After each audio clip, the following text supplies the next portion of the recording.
again the Christian News Video Magazine, the magazine that searches the world of Christianity for heartbreaking news stories.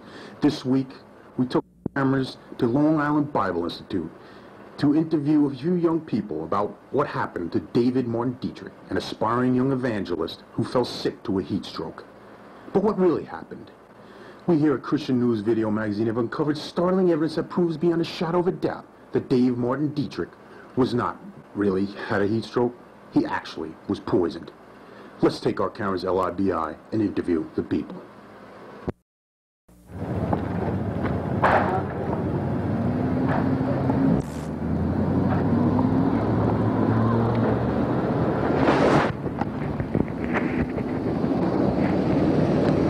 It's a cool evening here in Oyster Bay, unlike that hot day when Dave Dietrich decided to play basketball with three of his Christian friends, Bill Benninghoff, Kevin Brown, and Dave Cronstad.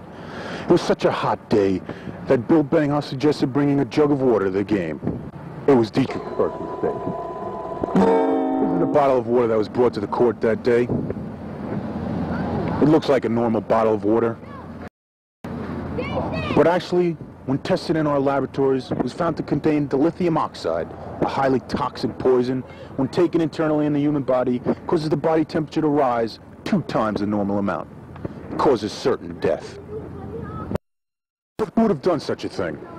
We talked to a local cashier at the local food town store here to find out more about that. Well, Bill Benninghoff came into the store the other day and he was really mad, and he walked down the aisle, and when he stormed back, he ended up in my cash register. But when I rung it up, in his hand he had 2 bottles of poison. And I didn't understand it, but when he walked out, he mumbled something about getting rid of Dave Dietrich forever. Is that enough evidence for you? Or do you need more? We came to Bill Benninghoff's room at 84 Orchard Street, where we opened up his top drawer and found the 2 bottles of poison he bought that day in Food Town. We also found the Bible open to Ezekiel 9:10, which says, "And as for me also mine eye shall not spare, neither will I have pity, but I will recompense their way upon their head." Without a doubt, Benninghoff committed the crime. We've heard about the criminal, but what about the victim?